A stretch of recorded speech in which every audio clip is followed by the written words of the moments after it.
The Seance at Blackwater Lake by Glitched Souls. The wind howled through the trees as 4 teenagers, Mia, Jordan, Chris and Evelyn, huddled together inside Mia's dimly lit basement.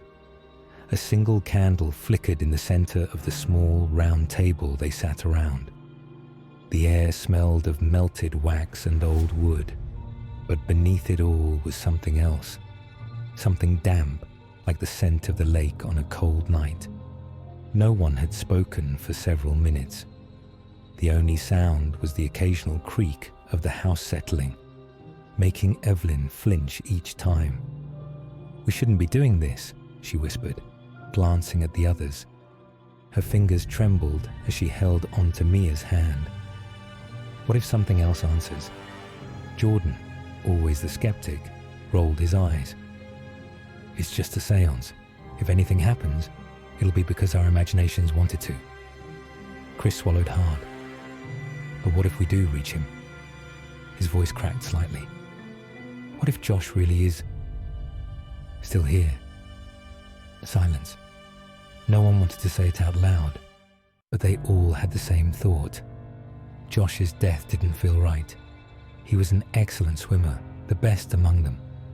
Yet, last week, his body had been found floating face down in the lake, his eyes wide open, his expression frozen in terror.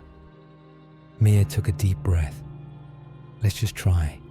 If we get a sign, we'll know he's okay."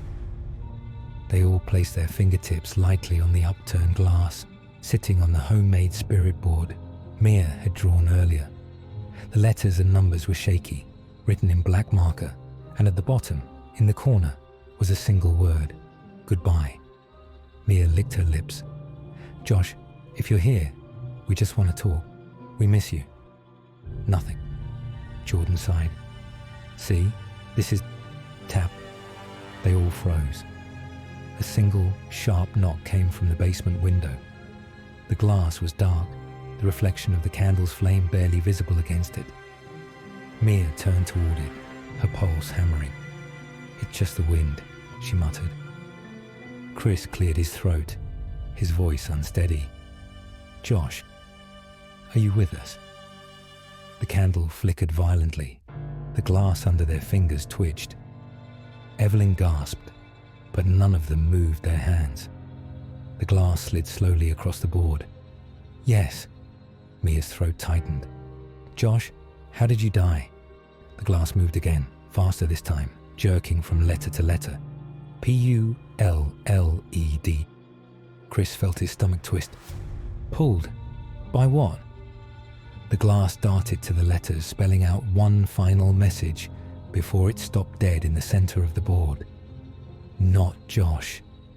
Evelyn screamed. The candle went out. The room was plunged into darkness. Then, from the direction of the basement window, they heard it. Tap, tap, tap. A slow, deliberate knocking. Jordan fumbled for his phone's flashlight, his hands shaking as he aimed it toward the window. The beam cut through the darkness and landed on a face. Josh's face, but it wasn't him. His skin was pale, almost grey, and his lips were twisted into an unnatural grin. His wide, dead eyes were locked onto them, unblinking. Water dripped from his matted hair, leaving dark streaks down his face. Then he moved. Not by stepping back or turning. His body jerked violently to the side, as if something unseen had yanked him away from the window. A horrible gurgling sound filled the basement, like someone drowning just beyond their sight.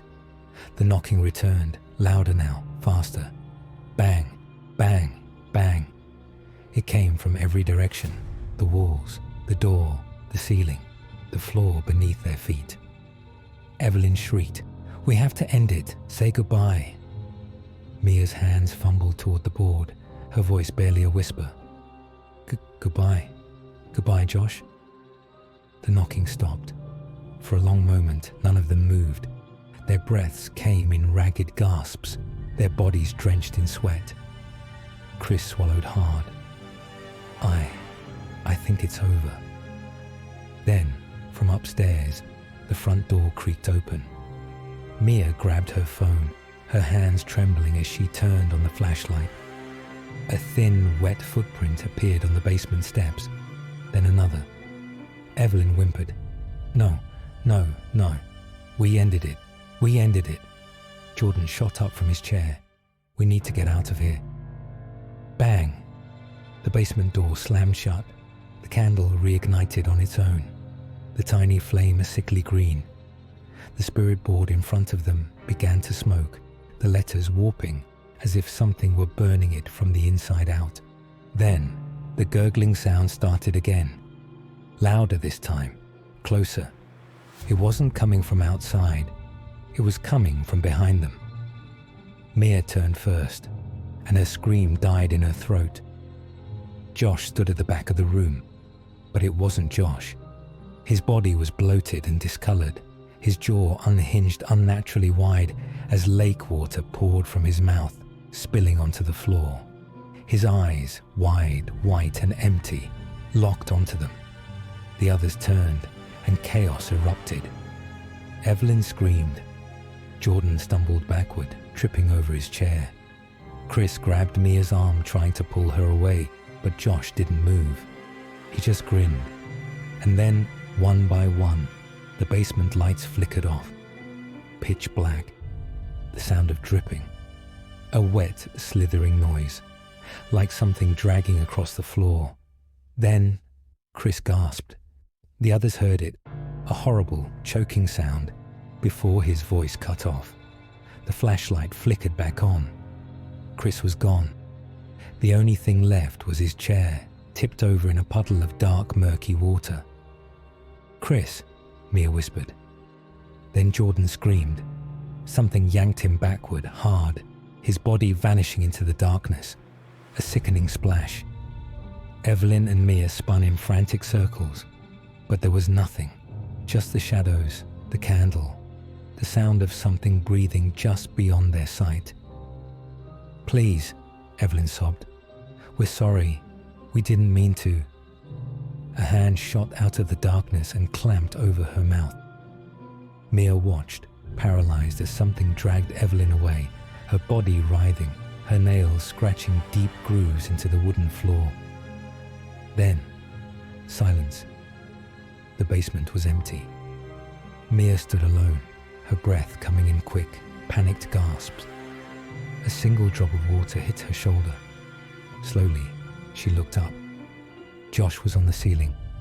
His bloated body hung upside down, his gaping mouth stretched wider, wider, his jaw unhinging as lake water poured out, right onto her face. The flashlight died. Mia's scream never came. The next morning, her parents found the basement door open. 4 chairs surrounded the table.